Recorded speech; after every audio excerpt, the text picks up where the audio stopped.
Love it. Love that we can get.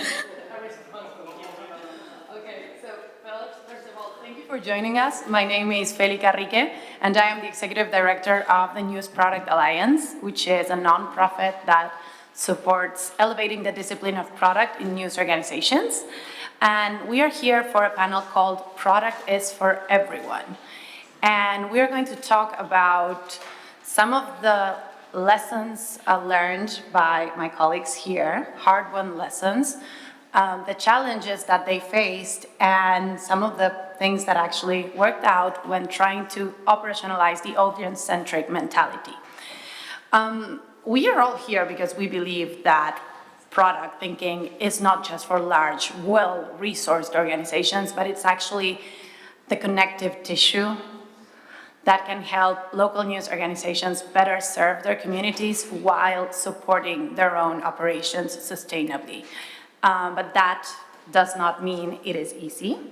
So we're lucky to have people who have been at the forefront of bringing product to their organizations, and they are Ariel Zirulnick, product and audience consultant, formerly director of news experimentation for LAist, a public media company, Aldana Vales, who is director of audience experience at Gannett. Okay, all of these titles sound very similar.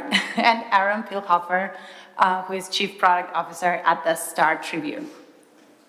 So to kick us off, let's start by grounding ourselves and having all of you explain, what does product mean for your organizations? Aldi, you can start. I can start. I'm going to use the same expression that you just used because I really like it to explain what product is. A very common definition for news product is this area that works at the intersection of editorial, business, and technology. And for me, this working at this intersection means exactly what Feli just said, being this connective tissue. And much like in the body, the connective tissue provides three things: support, structure, and connection, right? And this is exactly what a product team or even a product mindset offers to a news organization. For me, it provides a view, a macro view, where you can see how everything is interconnected. And let's say you are going to make a change in the editorial aspect of things. It is product, the area that knows how this is going to affect all the other areas, how this might also change something in revenue, for example. If there's anything that's going to change from the tech perspective, how that might also affect the editorial aspect of things. So yes, that's a reference that I really like, and that's how I would explain what product is. What was product for you, Ariel, or is? At LAist, which was a merged public radio and digital newsroom, for us, product officially meant the technology side of the organization. It was the term for the engineers, the designers, the developers, the data management, sort of like everybody who's responsible for optimizing the user experience in a variety of ways. But about a year and a half after I joined LAist, I was given the title of Director of News Experimentation, essentially to bring product methodologies to the editorial side of the organization and sort of act as a bridge between the engineering team and the newsroom.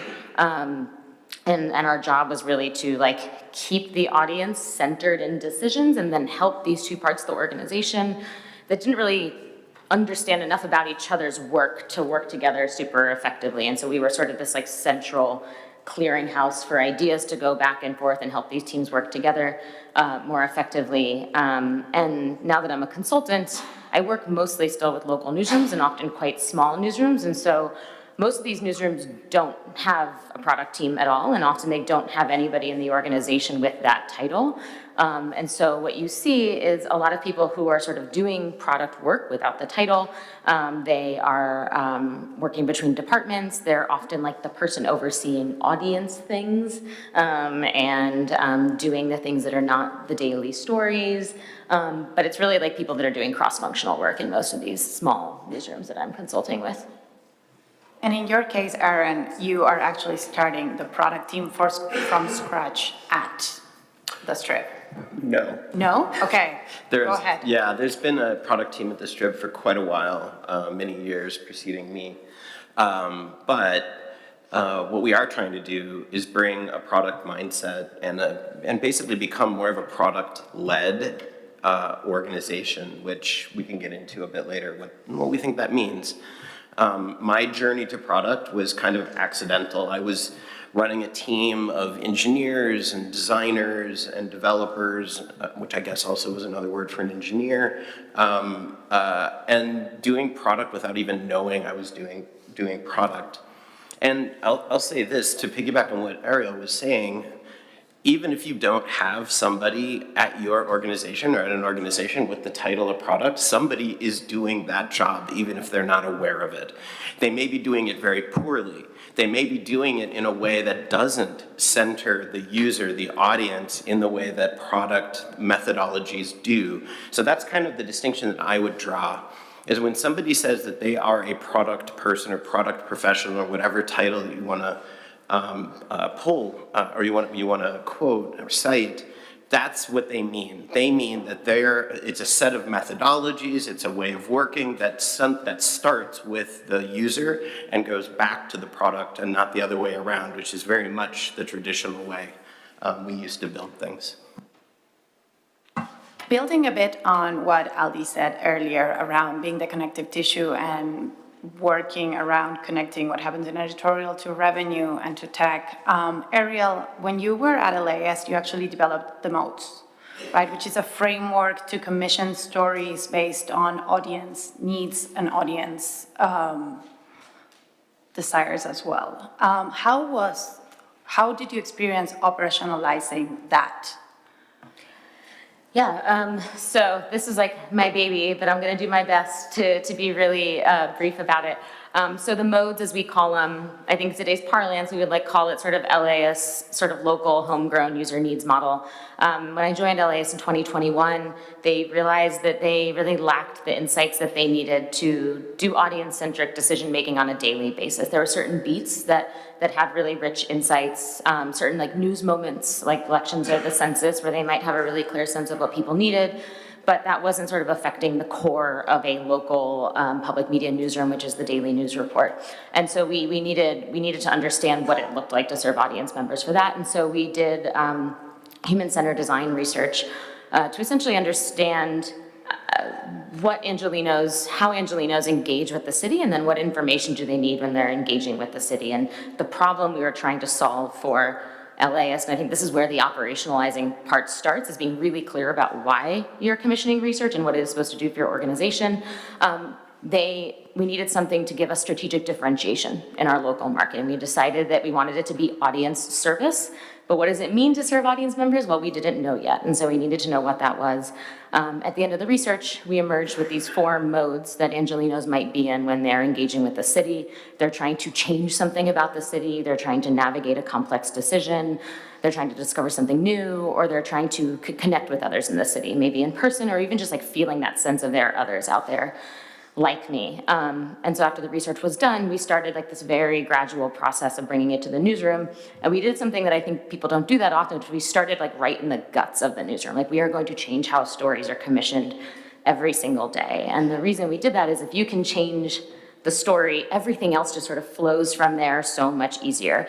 The newsroom is the strongest engine of any news organization, right? And if the newsroom is pulling in one direction, the rest of the organization can't do the work that it needs to do to drive revenue, to drive stronger audience reach, and things like that. And so we started with affecting the story commissioning process, did a listening tour through the newsroom after we introduced the research, to understand what the reporters and editors needed in order to be able to operationalize this, and came out with suggestions for things like office hours and a Slack channel and something we call the modes menu, which is essentially like play-by-play instructions about how to serve each of these modes in the course of a story. And once folks were comfortable, we got to the point of setting goals of reporters doing 75% of their stories or more serving one or more of the modes. We started to tie it to performance goals in the organization only after people were comfortable.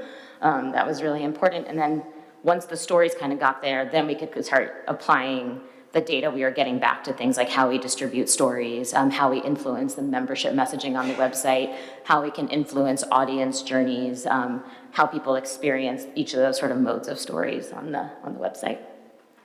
So I love that you actually gave us the segue by saying like 75% of the report of the stories that were commissioned were like being done for a specific mode, which means you were actively measuring things so that you could make decisions and iterate from that. But that requires a lot of data aggregation. It requires a lot of technical decisions that need to be made to put decision makers like you in a place where they know what they are doing and they can actually tell. And I know, Aron, you've been working on doing that. How has been your experience on building that infrastructure? Yeah, this is actually a lesson that I and others learned very painfully at The Guardian, really. I mean, well, many times before that, but spectacularly at The Guardian, where when we changed The Guardian's business model for years. The Guardian was very much about scale and just driving as much, interaction as possible, as many page views as possible, because it was all about driving impressions. That was their fundamental business model. And when we introduced the membership model around 2015, that flipped it, because you went from a scale-based business model to one that was fundamentally based on engagement, on conversion, right? We wanted people to say, this is something worth paying for. I will donate money to The Guardian, which is really, really hard, as you well know, a really, really hard thing to do. But when we emerged after many months of exploring this, we came out with the Gannett tablets, ta-da, here's the new model. And then you look around the newsroom, and everywhere you look, there's page views ticking. Have you seen the debt clock in New York? It's like this page views clicking everywhere. Everywhere you look, in every meeting, all the incentives, everything that people were being rewarded for was the old business model. We would talk about how many million page views this story got, congratulations, and things like that. So, determined not to make that same mistake, we've introduced at the Star Tribune, actually we stole at the Star Tribune from New York Newsday, or from Newsday out in Long Island, a metric called, we call it paths. They call it something much less exciting. They call it PTC. But we call it paths, so paths to conversion. And it's basically an attribution metric that, kind of simply put, what it does is it tells you this is a piece of content that people value enough to actually pay for. And so when you start looking at what you're doing day to day, week to week, month to month, in that framing, it totally changes the incentives to produce the kind of content. And unsurprisingly, the most commodity, the least valuable content is exactly the stuff that falls to the bottom. The highest value content, the only found here kinds of stuff, that by far the highest paths. I mean, thank God, right? That would have sucked if it went the other way around. But that's what it was. And it has, the other day, our news and politics editor offhandedly said to a group, I happened to be sitting there, that based on the paths data, she has completely redone her beat structure. And I swear to you, I almost cried. That was it was magical. I would have cried, and I have a follow-up question to you, because we went from a large-scale news organization like The Guardian to a bit of a smaller one, but still large enough, like The Strip, in which things started to shift based on the insights. How was that important in terms of the resources you saved, or the organization saved, but only focusing on the things that were actually driving value? Yeah. I mean, it's changed. I don't know that I could put it in like dollars and cents, by doing this, we have saved that. But what I can tell you is that, we have a brilliant data scientist working at the Star Tribune, and this is a validated metric. There is a very, very tight correlation between paths and subscriptions. And if we meet, and the newsroom for the first time ever, actually the only newsroom I've ever been in that has done this, that I'm aware of, or that I've been part of, I'm sure others have, but the sections are actually setting goals. And if they meet those goals, we will see subscriptions go up. And that is a good thing, because we desperately need subscribers. So in your case, Aldi, you actually work with a bunch of news organizations, and this sounds like a great thing to implement, but has worked for the Strip, might not work for others. What has been your experience by trying to implement cookie cutter product practices across news organizations? That is a great question. I think that is one of the most interesting challenges that a configuration, I'm going to explain first. I work for Gannett. Gannett is the largest network of local newsrooms in the United States. And the way that the product team is set up is essentially this is a shared resource for almost 200 local newsrooms in the US and one national brand, which is USA Today. So when we think about, and the topic of the panel is thinking about audience-centric, being audience-centric when it comes to product, this is, of course, a challenge because the audiences and the communities in, let's say, Milwaukee are not the same audiences that live in Phoenix, in Arizona. However, as a shared resource, as a product team for such a vast network, we need to take into consideration so many things. Another concept of the product world is prioritization. We, of course, and I think as product people or even as people working in media have 1,000 wishes, 1,000 ideas of things we want to do. That cannot be done, of course, all at the same time. And that's why we need to prioritize so which ones we are going to do first. For a network like Gannett, prioritization can also mean which project, which product will have the most impact for the network, right? And working at that level of scale. And in this case, it presents us with some challenges, of course, because again, you want to address the needs for the needs of one specific market, one specific community, but that might not be the case. And I've seen this happen. I've seen we have made decisions for the whole network that the majority of the network is very grateful for, but maybe there's just one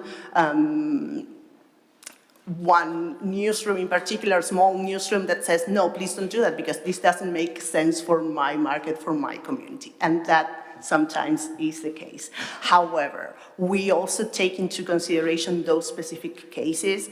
And I think since we are a centralized resource, it is very important. There are two very important things. The first one is that our collaboration with the newsrooms is the most important link when it comes to being audience-centric, because those newsrooms are the ones who are working closer to the communities. They know their readers, they understand their readers, and they are the best, they know best what is the best option for that community.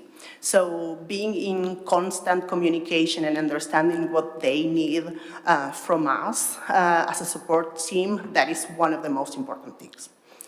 And the second one is how we can make some time to guide them on how to infuse a product mindset also within each newsroom. So it's not just a centralized practice that only one team owns, but also something that every journalist or every newsroom in the network can also start to implement, because it is a mindset in the end, right? And I think that is the way we can approach this challenge. I love how you all shared this majorly positive experiences. So now I would love for you to tell me what were the actual challenges, what were the things that you wanted to go one way and went the other? And I'm going to start backwards this time with Aron. So these are fails?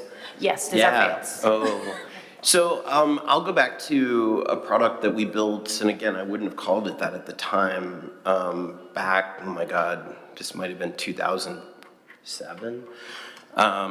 We had the brilliant idea, okay, and I say we, I say me, brilliant idea that this was in the middle of the mortgage meltdown, right? So the economy was heading this way and everybody was freaking out, and budgets were really tight, and I was really worried that there were going to be some layoffs, and I didn't want that to happen. And I viewed my team at the time as pretty vulnerable, because we were in the newsroom. We were doing product work, but we were in the newsroom. And so in a situation like that, it's sort of hard to justify your existence. It seems like you're sort of a luxury.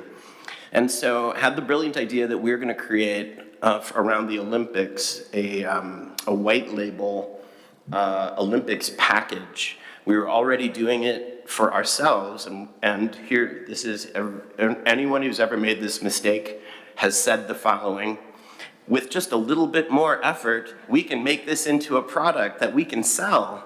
Ha ha ha ha. So that's what we did. And I almost burned my team literally to the ground. There was crying, there was screaming, people threatened to quit. It was horrendous, but that's not the worst part. That's not the worst part. 2 years later, we did it again. But that's not the worst part. 2 years after that, we did it again. We never did get it quite right. We did sell, we made a little bit of money, but that's kind of the lesson is I took, for that project, that was the opposite of a user-centered approach. That was the opposite of a product mindset. And I will defend the motivation, but the actual execution. And by the way, this is the pure definition of insanity, right? Doing the same thing again, expecting a different outcome. So there you go, that's mine. Can I ask a question? 2 years later, how was the decision of not doing it made? So it's interesting because we sort of forgot how bad it was. We did, and so it was actually, I don't know if it was me really pushing it, but it was definitely one of my deputies who was like, I think if we start a little earlier this time, no. Don't ever do that, by the way. From a local and small newsroom perspective, this is very expensive, right? Like we haven't got infinite resources to do things over and over. So experimentation is actually something that we need to learn from. So speaking of news experimentation, what did you do in a way you would have done differently this time? Yeah, I think there's two things. And one, in retrospect, I could see very clearly how I could have done it better. And there's another that I don't know that I could have solved for, but I think is really one of the biggest hurdles to this work. First, as far as something, like a mistake that if I could do over, I would. I said when we started the modes work, and just when I started my work at LAist in general, to try and bring these two parts of the organization together and really turn the editorial itself into this engine of innovation, I was so focused on the newsroom, the reporters, changing the way the journalism is commissioned. That was what I was told to do. It made so much sense to start there. But what I didn't realize until much later is that the revenue teams of the side of the organization, this was a public radio newsroom at its core that had acquired a news website. And they were still really in like the messy middle of digital transformation where people knew how to do some things but not other things. And I didn't realize that I should have at the same time been training the revenue team on how to, especially like underwriting and sponsorships, on how to make that transition from scale to like not the biggest audience, but the right audience, so that they could think about how to sell a lot of the products that my team was starting to create, targeted newsletters, pop-up newsletter courses, things like that, that could have really well-defined, really high-value audiences. And so we were really slow to prove the revenue ROI of the work. Like the data was there, we could see that we were gaining audience, we were gaining loyal audience. The newsroom was building this real culture of experimentation, people were getting it, but we couldn't back it up with revenue because I was sort of tossing something over, and there's also very strong firewalls between revenue and editorial, and I wish I had spent more time training and keeping them apprised as I was like going through this process of changing how we were commissioning work in the newsroom. And when the budget deficit got to the point that it did, my team did not survive the layoffs. And I think like that is a thing looking back that I could have. And I'm the only, the rest of my team members got reallocated to the rest of the organization, but I look back at that. And then there's another that I think tons of local newsrooms navigate. And that is, Aron, you heard Aron say the term validated metrics. I don't think we ever had completely validated metrics on the modes work. The dashboard was, local newsrooms, engineering teams are so under-resourced. They're stretched so thin. We had such significant technical debt. This experimental work, it was really hard to get that up to the top of the queue. And so we always had like really imperfect data. And so the best I could say is that the data was like directionally accurate.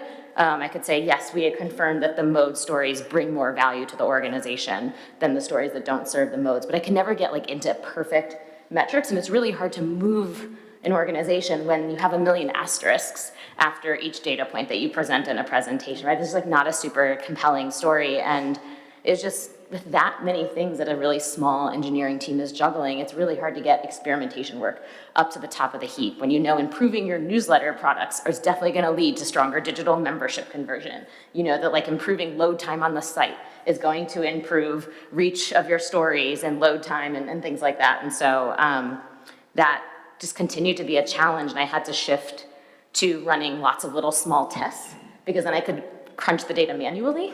And so I was able to like prove this out, but it took a lot longer because I'd have to get everybody on board with running this test, and then we'd run it, and then we'd evaluate it, we'd present it, and then we'd do another test to kind of further validate it. I could never like put a story dashboard up in front of the newsroom and like point to exactly the impact. So seeing that as like minimum valuable data approach, what about it you think worked, considering like many of the local and small news organizations probably are in that same situation right now? Yeah. What would be the advice?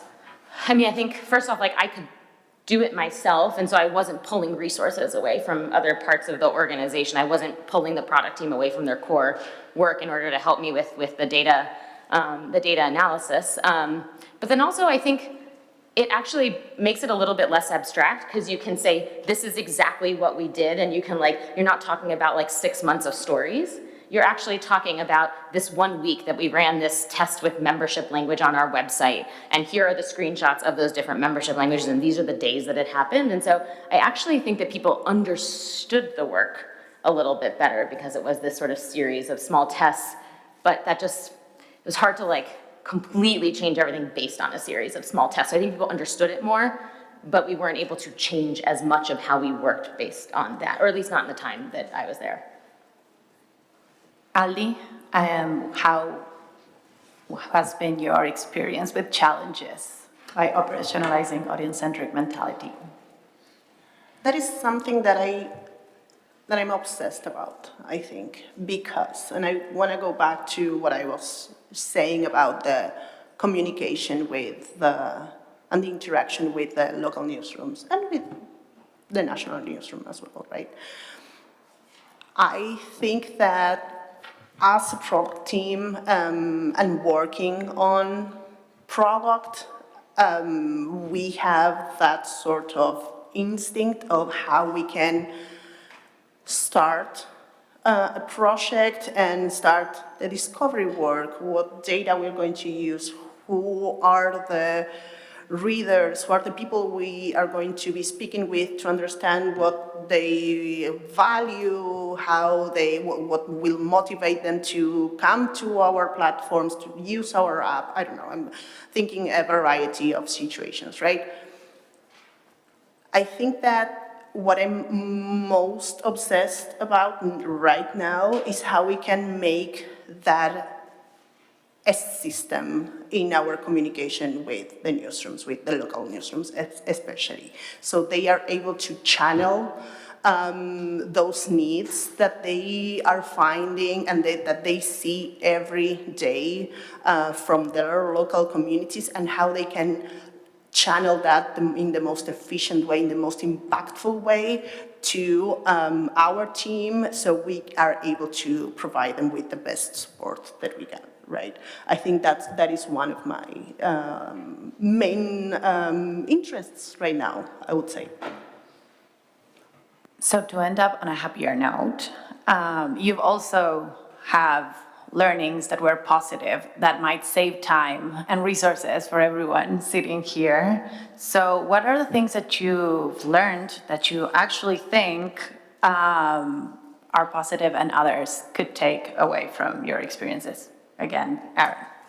Yeah, I'll go back to data. It's actually mind-boggling to, again, piggyback on what Ariel was saying. It's mind-boggling that in the year of our Lord, 2025, where we are now, what, almost 15 years removed from the day that the New York Times became the first, major U.S. general interest news site to put up a paywall, that in 2025, we still do not have a generally accepted set of metrics that we all can use that are validated that align with a conversion-based business model. It is mind-boggling to me. There is not an industry in the world that doesn't have this. Only in media do we still measure and reward behavior that, and a lot of people say, oh, well, page views are better than nothing. No, I would argue they're worse than nothing. They're worse than nothing because that is the opposite of what you're trying to actually measure.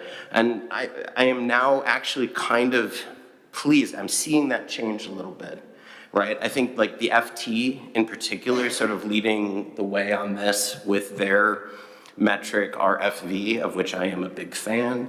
I'm a big fan of paths and some of the other sort of conversion-based metrics. I think we are getting to the point now, finally, where that is possible. There's a data platform called Marfil. I think it's French. It's a European, is it French? I'm not sure. Anybody here know? Okay. So, but it's got, they've baked into the platform RFV, which is fantastic. And so finally we can get editors, we can sort of wean them off the Chartbeat, the crack of Chartbeat finally. Oh, I hope nobody from Chartbeat is here. I'm so sorry. But that's where we have to get. I mean, my goodness, who isn't pivoting to, if you're not pivoting to a conversion-based strategy, I feel very, very, very sorry for you. Ariel, what did you do that you think was the right thing to do at the time? Yeah, I think there are two things, and one is sort of a natural follow from Aron. When we built the dashboard that broke all the time to measure the modes, the thing that the director of product asked me that was so helpful was like, what questions do you have about performance, and so that the dashboard can be built to answer those questions for you. And in our case, it was like, how do stories that serve a mode perform against stories that don't serve a mode? How do the modes perform against each other? And then how do the modes influence the depth of engagement with a story? Like, these are three different questions that we needed the modes to answer for us to validate whether they would help us with these big picture audience and revenue goals. And so that consistency and that simplicity of like, what are three questions that we want to be able to answer with our data? Even when the data wasn't perfect, we could make a lot of improvements. For example, with like modes versus each other, we could see how referral paths differed by mode. So our Discover stories did really well on social and almost no other mode did. And so that actually helped our really tiny audience engagement team decide that they would spend most of their social media effort promoting our Discover stories and bringing evergreen Discover stories like out of the archives rather than trying to get, say, our change stories to do anything on social. They were generally suppressed because they were often political in nature. And so it gave them the ability to prioritize. So like know what you need to know and like evaluate the data that way. It sounds really obvious. Most people would just like throw up their GA dashboard and just like kind of look at the data and be like, okay, our funnel looks like this. Or they'll start to analyze it by beat, and it's not like you're gonna cut a beat if that beat doesn't perform well. Hopefully not. Like beats perform in different ways. For example, our education coverage didn't have as much reach as our housing coverage, but it really drove loyalty, right? And so we need to understand different beats do different things. And then the other thing that I'll say that really worked is I went on a listening tour through the newsroom, as I mentioned when we introduced the research, and just asked some really simple questions like, what about this makes sense to you? What about this is confusing? Like, where do you see opportunities? And like, what would help you implement this? And I think that the takeaway from that is that they helped me help them, and we assume so often that people are really resistant to change. They are really resistant to becoming more audience-centric, and what I learned from that experience, at least in my newsroom, is that it wasn't they were resistant, we just weren't giving them enough structure and support and scaffolding to like learn what it meant to be audience-centric and like help support them until it became a mindset that they actually had. So they asked us for like more documentation on what it looked like to do a good mode story, and they had something to lean on until this became something that they were comfortable with and could like push even further. A reporter said to me, I feel like I've been getting asked for years, who is this story for? And you finally gave me the information that I needed to answer that. I've been getting asked this forever, and I felt like a failure because I could never answer this question. And I'm realizing now that nobody actually gave me the information to answer this question. And the last really simple thing that anybody here in this room could probably do is I taught many of the reporters at LAist how to write user stories and how to use them to pitch their stories. It is the simplest product framework out there. When I am doing X, I want to X so that I can X. And so reporters started using that, especially with like more evergreen things or service journalism or guides.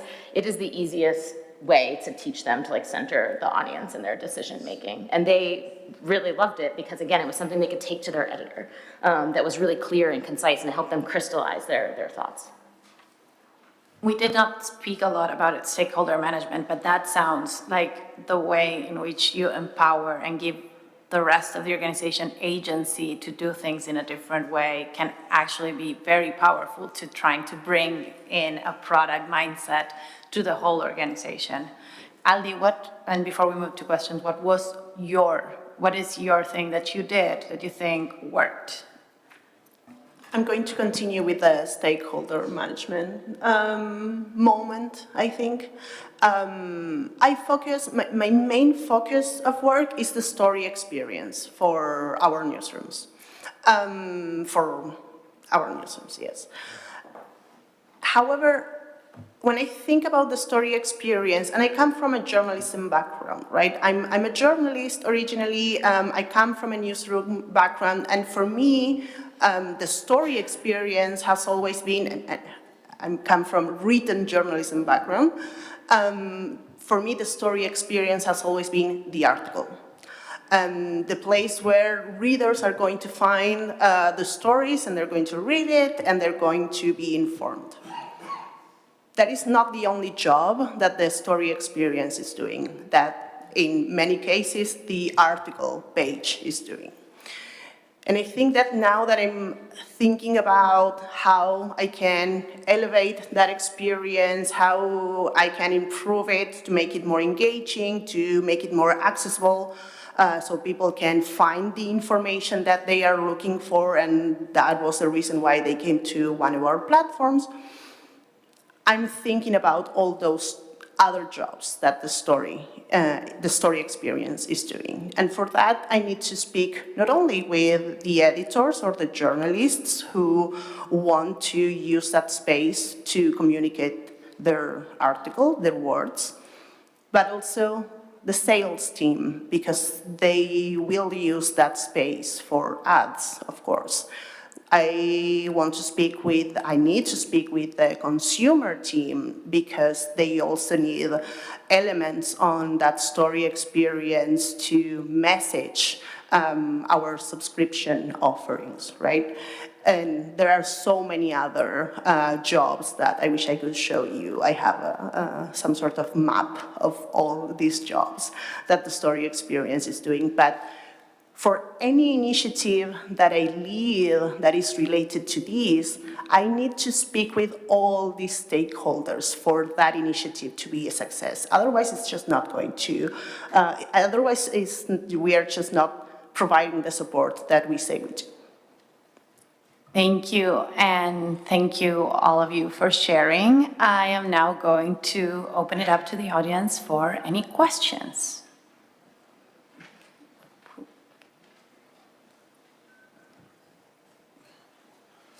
So here at the front. Yes, just go ahead. So I have a question for Ariel.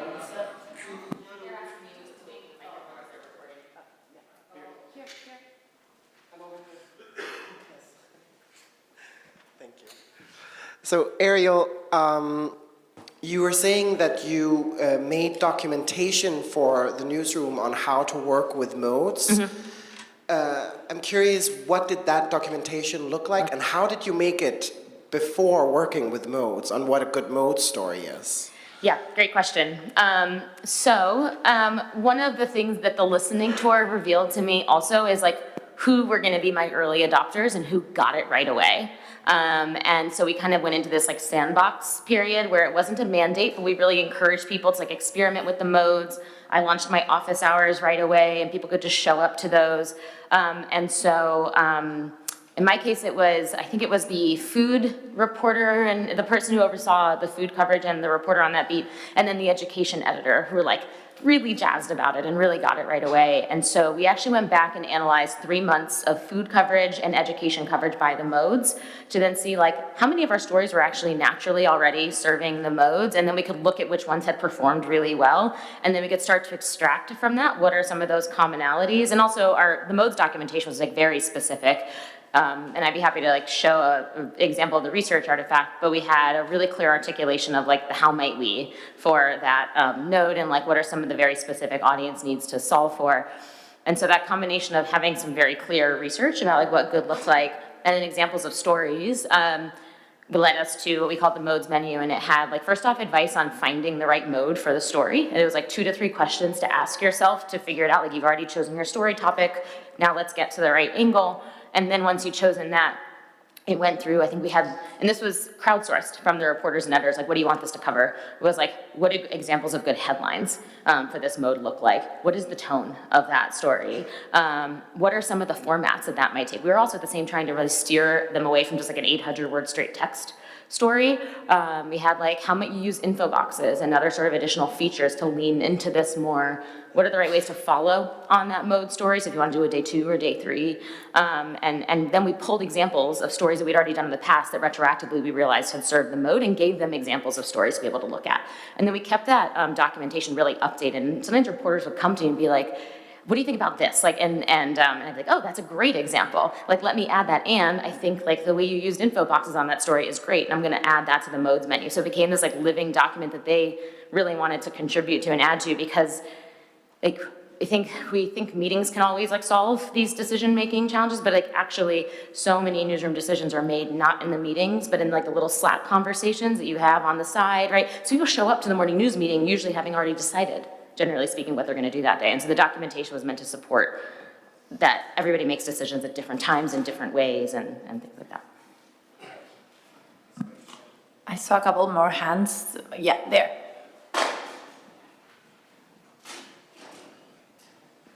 Hi.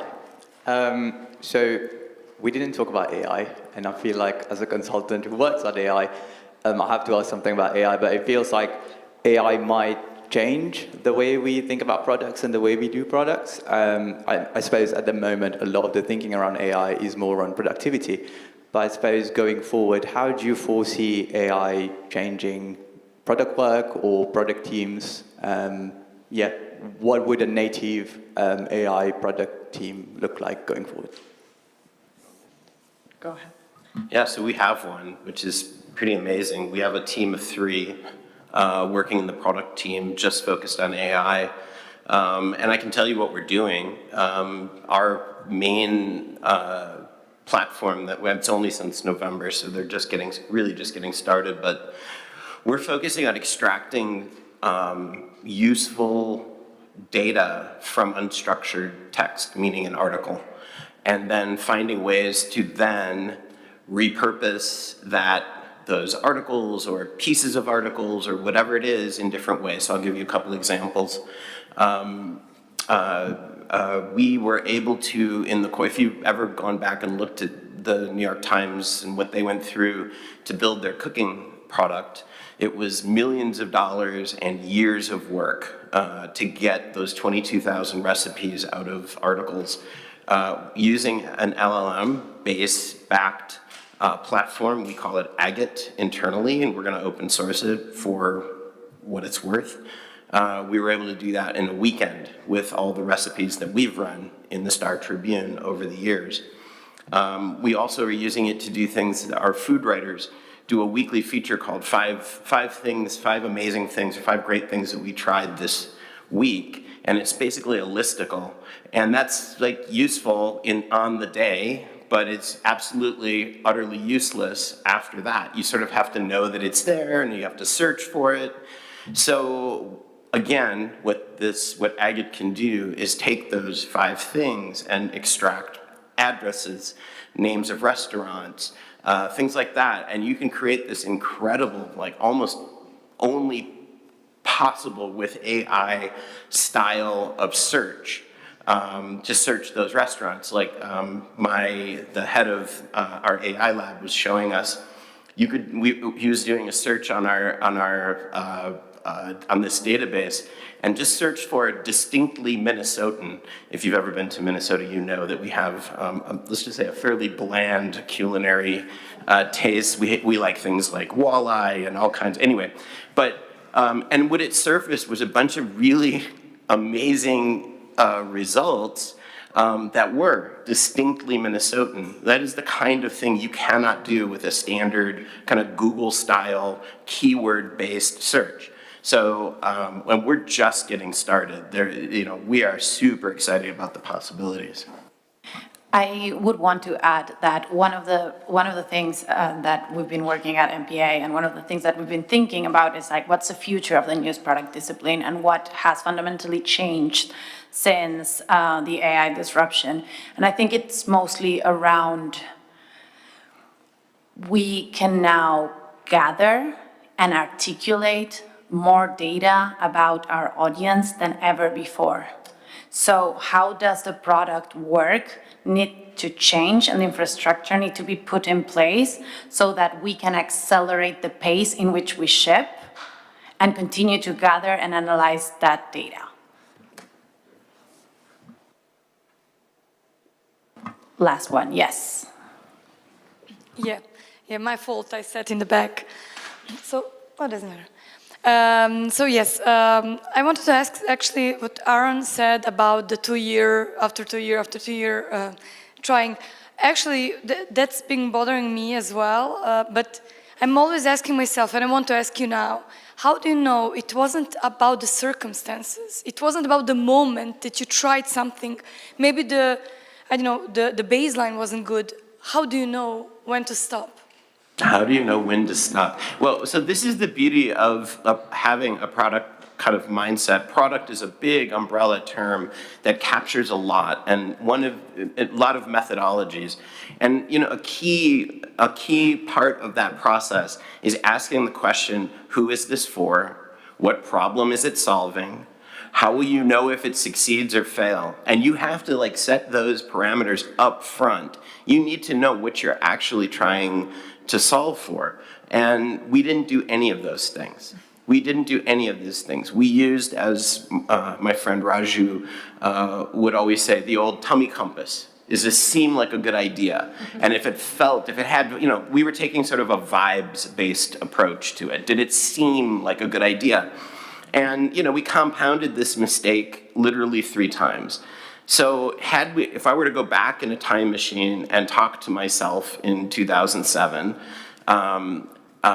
I would say, boy, you look great with all that hair. That's the first thing I would say. And the second thing I would say is stop, sit down, have a think, go find somebody in the product team, tell them what you're thinking of doing, and then go out, have a beer, and let that person talk you out of it in no uncertain terms, because they will, because they would. So this is what I mean by embracing this sort of product mindset, and that's the power of this sort of methodologies. Thank you all for your participation. Thank you all for being here. We will now need to leave the room for the next panel.